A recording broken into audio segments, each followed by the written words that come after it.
Сайн байцгаана уу хүүхдүүд ээ. Та бүхэнд энэ өдрийн амгалангийн алтгыг багш нь өнөөдөр та бүхэнтэй 8 дугаар ангийн математикийн хичээлийн нэгэн сэдвээр санал бодлоо солилцохоор ирлээ. За багш нь та бүхэнд нэгэн бодлогыг тавьж танилцуулъя. Хүүхдүүд та бүхэн анхааралтай уншаад зэрэг.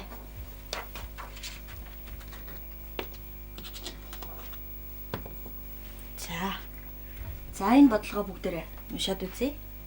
Кубын ирмэг А см бол түүний гадаргуугийн талбайг ол гэсэн ийм бодлого багш нь тавьж байна. За тэгэхээр энэ бодлогыг бид нар яаж боддог вэ гэхээр кубын ирмэг нь А см ирмэгтэй кубын гадаргуугийн талбай бол 6 гүрчиг нь А квадрат гэсэн энэ томьёогоор бодогддог. За энийг хүүхдүүд та бүхэн бүгд мэдж байгаа хаа. За тэгвэл одоо багш нь нэгэн зүйлийг та бүхэн сонирхолъё. За S гэсэн одоо кубийнхаа гадаргуугийн талбайг S-ийг Y гэсэн хэсгээр орлуулъя. За А талаа X гэсэн хувьсгч болгож орлуулан тавья. За тэгвэл эндээс юу тавихаар юу гарах вэ гэхээр Y тэнцүү А X-ийн квадрат гэсэн ийм одоо хэлбэртэй болно. Тэгвэл өнөөдрийн багш нь та бүхэнд заах гэж байгаа энэ сэдвийн маань нэр бол Y тэнцүү AX квадрат гэсэн квадрат функцийн графикийг хэрхэн байгуулах вэ гэдэг талаар хүүхдүүд та нартай ярилцахаар ирсэн юм аа.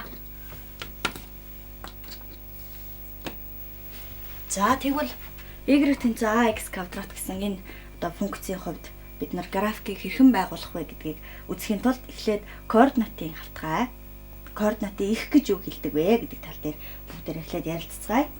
За тэгэхээр бид нар координатын хавтгааны тухай өмнө нь одоо үзсэн байгаа. За тэгэхээр координатын хавтгааны тухай өмнө үзэхэд энд юу өгөгдсөн байдаг вэ гэдгийг бүгдээрээ ярилцъя. За тэгвэл координатын хавтгай маань x, y гэсэн хоёр одоо тэнхлэгээс бүтдэг. За энэ хоёр тэнхлэгийн огтлцсон хэсгийг бол координатын их гэж нэрлэж байгаа. За x тэнхлэгийг бол бид нар ox тэнхлэгийг бол бид нар абсцисс тэнхлэг, oy тэнхлэгийг ординат тэнхлэг гэж ингэж нэрлэдэг. Тэгвэл өнөөдөр бид нар Y тэнцүү AX квадрат гэсэн функцийн графикийг одоо координатын хавтгай дээр хэрхэн байгуулах вэ? Ямар дүрс одоо үүсдэг вэ гэдэг талаар бид нар үзэх гэж байна. За Y тэнцүү AX квадрат гэдэг функцийнхаа А-г бид нар тогтмол тоо буюу коэффициент гэж нэрлэж байгаа. За энэ коэффициентаа бид нар А тэнцүү 1 үед ямар байх вэ? Энэ функц маань ямар болох вэ гэдгийг сонирхож үзцгээе. За тэгвэл А тэнцүү 1 үед энэ функц маань Y тэнцүү X квадрат гэсэн функц болно. Y тэнцүү X квадрат гэсэн функц болно. За энэ функцийн графикийг байгуулж үзцгээе бүгдээрээ. Хүүхдүүд та бүхэн ч гэсэн зэрэг одоо багштайгаа хийгээд боловсруулад яваарай. За тэгэхээр Y тэнцүү X квадрат гэсэн энэ функцийн одоо графикийг байгуулахын тулд бид нар хүснэгтийн аргаар тийм ээ хүснэгт байгуулж одоо хийдэг. За тэгвэл багш нь энд одоо нэгэн хүснэгтийг татсан байгаа.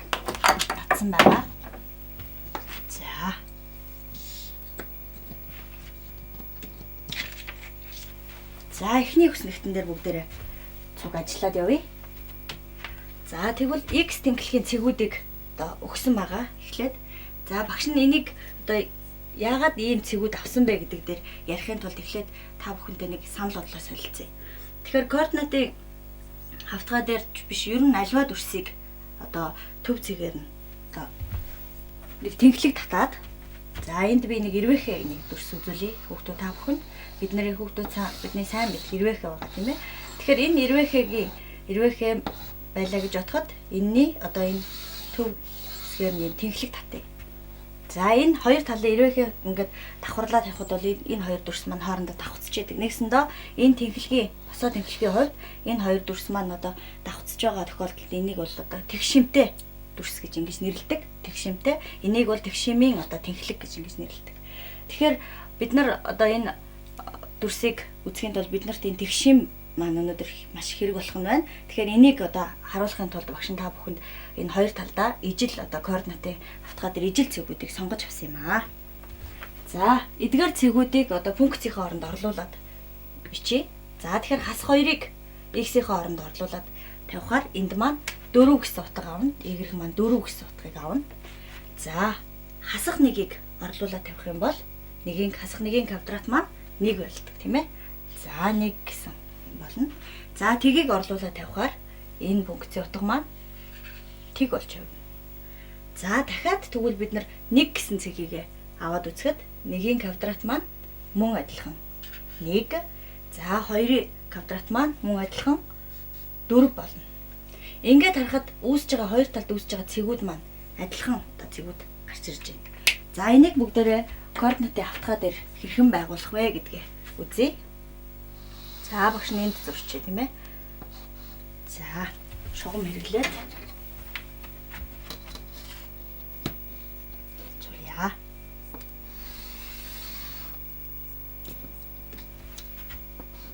За координатын хавтгайгаа зурчихлаа. Координатынхаа эхийг тэмдэглээд О-с гэж тэмдэглэж чинь. За энэ бол Y тэнхлэг, энэ бол X тэнхлэг байж байна. За одоо X тэнхлэг дээрх цэгүүдээ байрлуулъя. За мэдээж ижил хэмжээтэй тийм ээ. Хасах 1, хасах 2 гэсэн цэгүүдээ байрлуулна. За дараа нь нөгөө талд нь нэмэх 1, нэмэх 2 гэсэн цэгүүдээ байрлуулна. За одоо бүгдээрээ Y хамаарах тийм ээ. Утгынхаа байрлуулъя. Хасах 2 одоо харгалзаад энд 1, 2, 3, 4 гэсэн цэг Y тэнхлэг дээр харгалзан байрлаж байгаа учраас энэ хоёрын огтлц дээр байгаа цэгээ авна. За энэ цэг. За дараагийнх нь хасах 1 гэсэн цэгийг хасах 1 гэсэн цэгтэй харгалзан нэмэх 1 гэсэн цэг байгаа. За мөн энэ хоёрын огтлцлыг авъя. За авъя. Дараа нь тэг гэсэн цэг байж байгаа тийм ээ. Энийг бид нэр тэмдэглэж чинь. За одоо 1 нэмэх 1 2-ын уулзвар дээр цэгээ сонгож авлаа. За дараа нь 2 4. Ингээд сонгож авахаар энэ дээр энэ цэг. Тэгэхээр хүүхдүүд та бүхэн энийг дэвтэр дээр хийх учраас дэвтрийн дөрвөлжин шугамтай дэвтэр дээр маш тод харагдах байгаа. Энэ тэгэхээр дэгшимтэй одоо хоёр цэгүүд үүсэж байна гэдэг нь харагдаж байна. За эдгээр цэгүүдийг холбоо зураад үзье. Ямар дүрс үүсэх нь вэ гэдгийг бүгдээ харж үзье. За тэгэхээр эдгээр цэгүүдийг холбоо зурхлаар ийм дүрс үүсэж байна тийм ээ. Дээшээ харсан ийм дүрс үүсэж байгаа. За энэ дүрсийг бид нар юу гэж нэрлэдэг вэ гэвэл парабол гэж нэрлэдэг. Парабол гэж нэрлэдэг энэ үүсэж байгаа дүрсийг. За энэ бол Y тэнцүү X квадрат гэсэн одоо функцийн график байна.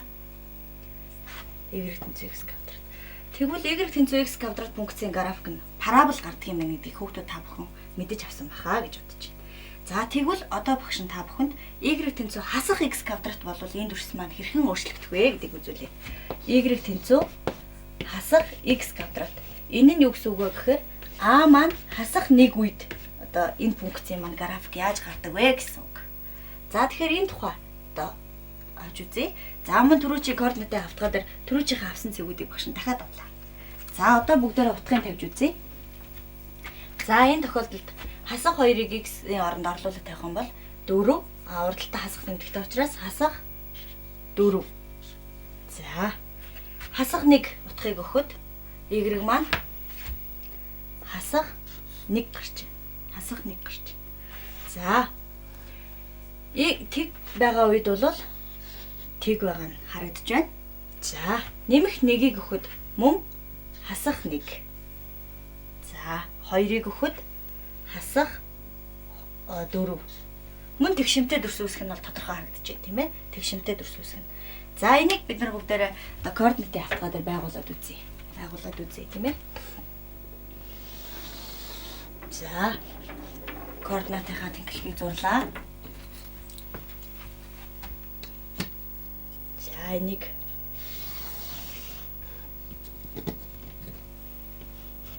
за мөн X тэнхлэг Y тэнхлэгээ тэмдэглэж чинь. За төв зэгээ тэмдэглэлээ координатынхаа эхийг тийм ээ. За одоо X тэнхлэг дээр хасах 1, хасах 2-ыг байрлууллаа. За энэ нэмэх 1, нэмэх 2-ыг байрлууллаа. За энэ дээр Y-г дандаа хасах утга авсан учраас би координатынхаа доод хагаст тэмдэглэх гэж байна. За энд хасах 1, хасах 2. хасах 3, хасах 4 гэх мэтчлэн ингээд одоо энэ маань доош явах байгаа. За одоо харгалзан цэгүүдэд тэмдэглэе. Хасах 2 тохиолдолд хасах 4 хоёрын огтлцол дээр цэгээ сонгож авах нь байна. За энэ цэгийг за хасах 1 байхад y нь хасах 1 байна. За энэ хоёрын огтлцсон цэг энэ болж таарж байна. Тэг байхад мэдээж энэ тэг дээр цэг байж гэн 1 байхад хасах 1. За 2 байхад хасах 4. Тэгэхээр 2 4 2-ийн огтлцол дээр. За ингэж тэмдэглэжлээ. За мөн тэгшинтэй цэгүүд үсэж байгаа учраас эдгээр цэгүүдэд холбоод парабола зурах нь байна. Парабола зурлаа. За ийм доош харсан парабол үсэж байна. Доош харсан парабол үсэж байна. За тэгэхээр эндээс бид нар ямар дүгнэлт хийж болох вэ? Хүүхдүүд та нарыг бодоод үзтээ. А1 үед y тэнцүү x квадрат функцийн график энэ байж байна. А тэнцүү хасах 1 үед y тэнцүү хасах x квадрат функцийн график энд байж байна. За ийм парабол. Тэгэхээр эндээс харахад а коэффициентийн тэмдгээс хамаарат парабол маань дээшээ харсан байх уу, доошоо харсан байх уу гэдг нь шийдэгддэг байх нэ. Тэгэхээр бид нар а коэффициентээ хараад коэффициентийнхаа тэмдгийг хараад энэ парабол маань дээшээ харсан парабол байна, доошоо харсан парабол байна гэдгээ одоо тохируулж одоо мэдэж авлаа, мэддэг боллоо. За тэгвэл түрүүнийхээ зурсан графикийг багш нь энэ дээр үзүүлэхээр бэлдээд авчирсан. За энэ бол y тэнцүү x квадрат функцийн график байж байгаа. За энэ бол y тэнцүү хасах x квадрат функцийн график энд байж байна. Тэгэхээр энэ хоёр график нь x тэнхлэгийн хувьд одоо мөн тэгшимтэй байж. Тэгшимтэй байж. За y тэнхлэгийнхаа хувьд парабол нь өөрөө тэгшимтэй одоо төрсөн байгаа.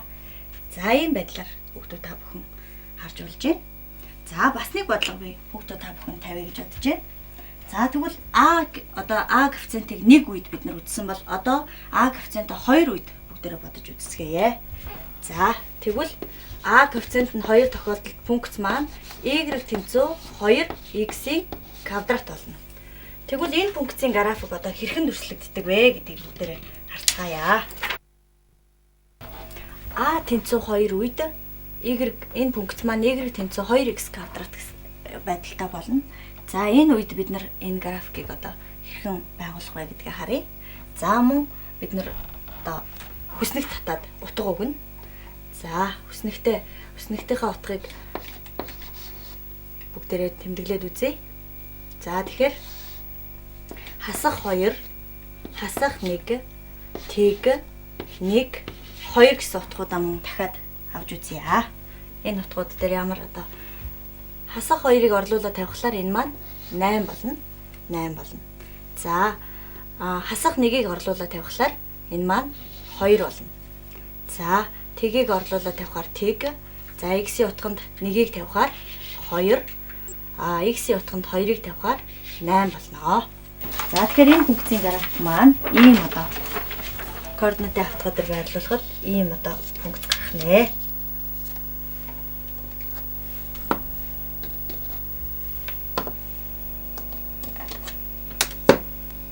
За ийм функц гарах юм байна. Хүүхдүүд та бүхэн өөрсдийнхөө функцтэй багшийнхаа байгуулсан функцийг харуулад үзээрэй. Харьцуулаад үзээрэй. За одоо бүгдээрээ а тэнцүү 2-1 тохиолдолд урвуу функц байх үед нь одоо хэрхэн график нь хэрхэн өөрчлөгдөх нь вэ гэдгийг бүгдээрээ ажиглацгаая. За а тэнцүү 2-1 үед функц маань y тэнцүү 2-1 x-ийн квадрат хэлбэртэй болно. За тэгэхээр эдгээр хоёр функц маань хоёулаа дээшээ харсан парабол ах нь бол тодорхой байгаа. Ягаад гэвэл бид нар түрүү ярилцсан а коэффициентийн өмнөх тэмдгийг ажиглаад энэ функц маань дээшээ харсан парабол уу, доошоо харсан парабол уу гэдгийг бид нар тодорхойлж болдог. Тэгэхээр эдгээр хоёр функцийн функцийг харахад бол хоёулаа дээшээ харсан парабол гарах нь бол тодорхой байна. За тэгвэл одоо бүгдээрээ мөн дахин одоо функцэнд утга өгье. За x, y гэсэн хоёр хүснэгтэй татаад одоо функцийн утгуудыг өгье. За тэгэхээр өмнөх одоо өмнө нь бид нар өгчөөс утгуудаасаа би арай өөрөөр өгөхөөр шийдлээ. За яагаад гэвэл энэ маань 2-1 x квадрат гэсэн функц учраас 2-1-тэй одоо хуваагдахаар 2-той хуваагдахаар ийм тоонуудыг сонгож авъя гэж бодож байна. За тийм учраас би хасах 4 хасах 2 тэгшимтэй учраас 2 4 гэсэн утгуудыг өгж байна. За тэгэхээр хүүхдүүд та бүхэн эндээс ажиглаад мөн одоо зөвхөн энэ 5 утгаас гадна өөр утгуудыг одоо функцтэй тохируулаад тохирох утгуудыг өгч болохыг ажиглаж болно. За мөн одоо зөвхөн 5 утга аваад энэ функцийн графикийг байгуулах албагүй. Тэгэхээр энээс өшөө олон утга өгөөд гарах юм бол бидний график өшөө улам наривчлалтай гарах нь тодорхой байна. За энийг орлуулад бүгдээрээ бодоод үзье. За хасах 4-ийн квадрат бол 16. 16-г 2-1-ээр үржүүлэхээр 8. За хасах 2-ийн квадрат бол 4. За 2-1-ээр үржүүлэхээр 2. За 0 байхад 0. За энэ тэгшимтэй дүрс учраас 2, 8 гэсэн утга авах нь бол тодорхой. Энийг бүгдөө та бүхэн бас мэдж байгаа хаа гэж бодож байна. За одоо энэ функцийн графикийг бүгдээрээ байгуулад үзье. Хүүхдүүд та бүхэн ч гэсэн дэвтэр дээрээ байгуулад үзээрэй. За энэ функцийн графикийг байгуулахаар одоо ийм график гарч байна.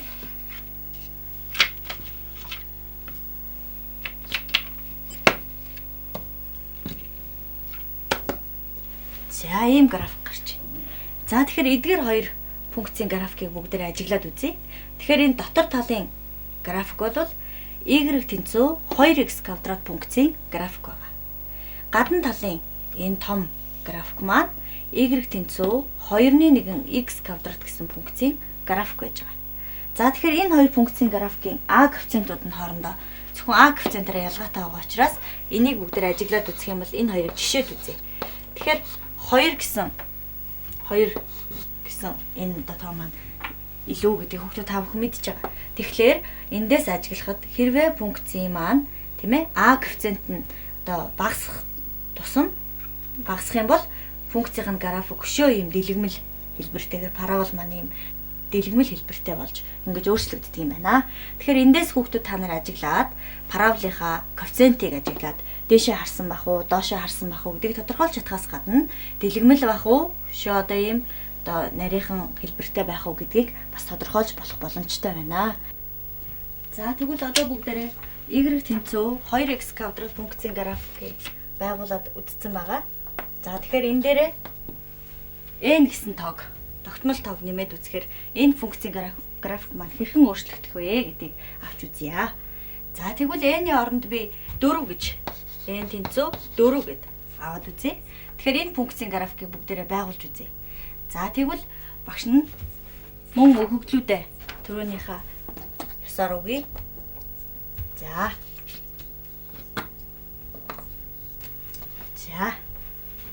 Тэгэхээр энэ функцийн n-ийн оронд 4-ийг тавихаар функц маань y тэнцүү 2x квадрат дээр нэмэх нь 4 болж хувирна.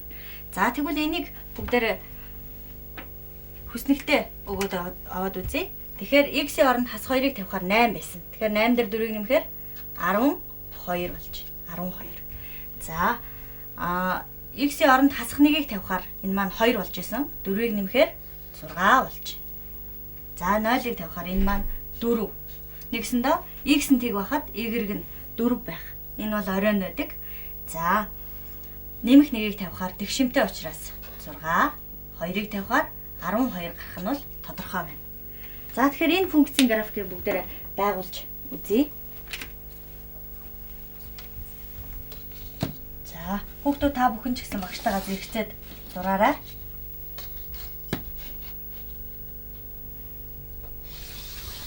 За координатынхаа хавтгыг зураад координатынхаа эхийг тэмдэглэнэ.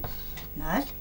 За ийшээ 1, 2, 3, 4 гэсэн цэгүү тэмдэглэчихье. Ийшээ хасах 1, хасах 2 гэсэн цэгүү тэмдэглэе. За дээшээ хасах 2 байхад 12 байгаа. Тэгэхээр 1, 2, 3, 4, 5, 6. За энэ дээшээ үргэлжлэн тийм ээ. Гэх мэтчлэн 12 гэд энэ тэмдэглэж. За тэгвэл хасах 2 байхад 12 байт юм байна. За хасах 1 байхад 6. гэдэг нь 1 2 3 4 5 6 тэмдэглэчихье. За ойролцоогоор авчи хүүхдүүд та бүхэн анзаарна үз. За 1 байхад нэмэх 6 тэгшимтэй учраас тийм ээ. За 2 байхад 12 гэдэг. Огтлцол дээр нь авсан байх хэвээр. За юм байгаа. За 0 байхад энд 4 гэж тийм ээ 4 байх хэвээр. Тэгэхээр нөгөө парабол маань ямар хэлбэртэд ямар байдлаар зурагдах нь вэ гэвэл ийм байдлаар 0 4 гэсэн энэ хориотой ийм парабол гарах нь. За тэгвэл энэ парабол маань өмнөх параболаасаа юугаараа ялгаатай байна вэ гэхлээр y тэнхлэгийн дагуу оройн 4 нэгжээр зөөгдсөн байна. 4 нэгжээр зөөгдсөн байна. За энийг хүүхдүүд та бүхэн анзаарч харж байгаа бах. Тэгэхээр y тэнцүү ax квадрат гэсэн энэ функцийн график дээр одоо ямар нэгэн n тоог нэмэхэд тухайн одоо параболын орой 4 нэгжээр тухайн нэгжээр одоо дээшээ хөдөлдөг байна. За тэгэхээр энийг одоо хасах тэмдэгтэй тохиолдолд хүүхдүүд та бүхэн бас байгуулад үзээрэй. Тэгэхээр бидний саяны үзсэн ерөнхий одоо томьёо нь бол энэ гарч ирж байна. За тэгээд эндээс дүгнэлт хийгээд үзэх юм бол хэрвээ ax квадрат функц дээр ямар нэгэн тоог нэмж хасахад тухайн одоо нэгжийн одоо тэмдгээс хамааран одоо y тэнхлэгийн дагуу дээш доош одоо хөдөлж яадаг нь эндээс харагдана. За одоо тэгвэл бид нар ax квадрат функцийнхээ x-с одоо ямар нэгэн одоо тоог хасч үзье. Тэгэхээр энийг бүгдээрээ энэ бодлогыг бүгдээрээ авч үзье. За тэгэхээр энэ багш нь y тэнцүү 2x квадрат гэсэн функцийн графикийг бид нар өмнө нь байгуулад үзсэн учраас одоо энэнийхээ x-с 3-ыг хасч үзье. 3-ыг хасч үзье. Тэгэхэд энэ маань одоо яаж хувирах нь вэ гэдгийг бүгдээрээ үзцгээе. За тэгэхээр түрүүчийнхаа 2x квадрат гэсэн функцийн график байгуулсан учраас одоо энэ функцийнхаа графикийг одоо хүснэгтэй аргаар үзье. Байгуулж үзье. За мэдээж хэрэг x-ийн оронд хасах 2-ыг тавихлаар хасах 2 хасах 3 нийлээд хасах 5. Хасах 5-ын квадрат бол 25. Нэмэх 25 2-оор үзүүлээд 50 болох нь байна. За тэгвэл хасах 1-ыг тавиад үзье. Хасах 1-ыг тавихлаар хасах 4 болоо 4 16 2-оор үзүүлээд 32 болох нь байна. 32. За хасах 1-ыг тавихаар 32. За тгийг тавиад үзье. X-ийн оронд тгийг тавиад үзэхлээр хасах 3. 3-ын квадрат маань 3 3-ын 9 2-оор үзүүлээд 18 болж байна. 18 болж байна. За 1-ийг өгөхөөр хасах 2 болно. Хасах 2-ын квадрат 4. За 4-ийг 2-оор үзүүлээд 8. За 1 байхад 8 байх нь. За цааш нь 2 байхад 2-ыг тавихлаар хасах 1 болно. Хасах 1-ийн квадрат 1. 2-оор үзүүлэхээр 2 болох нэ. За гэтэл x тэнхлэг маань ингээд яваад идэл y тэнхлэгийг ямар юугаар дайрах нь харагдахгүй байгаа учраас энийг цааш нь бүгдээр өгөгдлүүдэд үргэлжлүүлээд үгүй. За тэгэхээр 2-ыг өгсөн юм чи одоо 3-ыг өгөөд үзье. За мөн 4-ыг өгөөд үзье. За энэний оронд 3-ыг тавиад орлуулаад тавихаар 3-аас 3-ыг хасгаар тэг буюу 3 гэсэн одоо цэгийг x нь 3 байхад y нь тэг байх нь эндээс тодорхой харагдаж байна. За 4-ыг орлуулаад тавихаар 4-өөс 3-ыг хасгаар 1. За мөн 2. Тэгэхээр энд би ерөөсөө энэ 5 байхад тэгвэл 8 байх нь тодорхой байна. Тэгэхээр би энэ захын энэ 5 цэгийг сонгож авлаа. Нэгэсэндээ x нь 3 байхад. Тэгэхээр бүгдээрээ энийг энэ график дээр харьцуулаад хараад үзье бүгдээрээ. За тэгвэл y нь 3 байх, x нь 3 байхад y нь тэг байгаа. Тэгэхээр x нь 3 байхад y нь тэг байгаа юм бол x тэнхлэхийг 3 гэсэн цэгээр одоо дайрах нь. Тэгээд энэ дээр бол оройтой гэдэг нь бол харагдаж байна. За дээшээ харсан параболах нь бол хүүхдүүд та нарт ойлгомжтой. За тэгэхээр багш нь энийг зурж сонирхуулъя. Ямар байдлаар гарах нь вэ? За 2 байхад y 2 байхад y тэнхлэхийг 2 гэсэн цэгээр 2 гэсэн цэг дээр байж ах нь. За 4 байхад мөн 2 байна гэсэн гэж харагдаж байна. За 1 байхад 8 байх. За тэгэхээр 8-ыг нэг энэ хавьд ойролцоогоор авчия. Бид нар хэмжээгээ тийм ээ. За ингээд авчихъя. За 5 байхад 8. За тэгэхээр 5-ыг мөн ойролцоогоор нэг энэ хавьд 8-тайгаа тэг шинтэйгээр энэ хавьд ойролцоогоор авчия. Хүүхдүүд та бүхэн дэвтэр дээр маш нарийн хэмжээтэйгээр зурж үзээрэй гэж хэлмээр байна. За энэ параболыг ингээд зураад үзэхлээр 3 тэг гэсэн цэг дээр оройтой ийм парабол гарах нь. Нэг гэсэндээ нөгөө эхийг дайрсан парабол маань 3 нэгжээр баруун тийш шилжсэн байна. Баруун тийш шилжсэн байна. За энийг хүүхдүүд та бүхэн графика зурхтаа харьцуулаад хараарай. За багш нь шилжүүлээд харуулъя. За ингээд шилжсэн ийм байдалтайгаар харагдах нэ. Тэгэхээр эндээс ямар дүгнэлт хийж болох нь вэ гэхлээр хэрвээ тийм ээ x одоо x-ээс ямар нэгэн одоо m гэсэн тоог одоо хасах юм бол нэгж маань баруун тишээ тухайн n гэсэн m гэсэн одоо нэгжээр шилжих нь байна. А хэрвээ эерэг тэмдэгтэй буюу x дээр нэмэх нь 3 байгаа тохиолдолд яг уу гэхлээр энэ парабол маань зүүн тишээ координатын ихээс зүүн тишээ тухайн m нэгжээр шилждэг юм байна. За энэ томьёог бүгдээрээ ерөнхийд аваад үзэхлээр энэ маань ерөнхий томьёоны томьёо болж гарч ирж байна. За тэгэхээр эцэст нь хүүхдүүд та нартай нэг бодлого танилцуулахад энэ бодлогыг өшөө цааш нь өргөжүүлээд өөр хэлбэртэйгээр бас бодож болно. За тэгэхээр ямар байдлаар бодож болох вэ гэхээр энийг хүүхдүүд та бүхэн бас бодож үзээрэй. За 2x квадрат гэсэн саяныхаа 2 үдсэн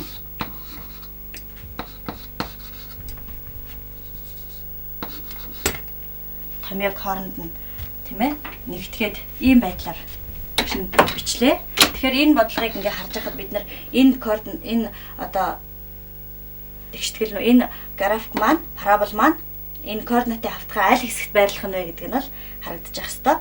За тэгвэл энийг эндээс харж байхад бид нар энэ бол координатынхаас баруун тишээ тийм ээ 3 нэгжээр шилжиж гэнэ гэдэг нь бол эндээс тодорхой харагдаж байсан. За энэ y тэнхлэгийн дагуу 4 нэгжээр дээшээ шилжих ёстой. За тэгэхээр энэ маань ямар цэг дээр байх вэ гэхлээр шилжүүлсэн юугаа хаваад үзье. 3 нэгжээр шилжүүлснийг одоо дээш нь бид нар y тэнхлэгийн дагуу 4 нэгжээр шилжүүлнэ. Тэгэхээр 3 4 гэсэн оройтой. Координатын цэг дээр оройтой ийм одоо парабол үүсгэнэ. Нэгсэндээ координатын параболын маань их нь 3 4 гэсэн цэг дээр орших нь бол эндээс харагдаж байна. За энэ юуны хувьд бол 3 тэг гэсэн цэг дээр оройтой парабол байсан. За энэ одоо тэгштгэлийн хувьд бол тэг 4 гэсэн цэг дээр оройтой ийм парабол байсан. Энэ нь бол тодорхой харагдаж байна. За тэгээд үүнээс цааш хүүхдүүд та бүхэн өшөө наривчлаад янз бүрийн бодлого дээр одоо сойрол туршилт хийгээд өөрсдөө бодоод дэлгэрүүлээд бодоод үзээрэй. За ингээд анхаарал тавьсан явдал та бүхэнд баярлалаа. Хүүхдүүд та бүхний цаашдын сурлага хөдөлмөрт өндөр амжилт хүсье.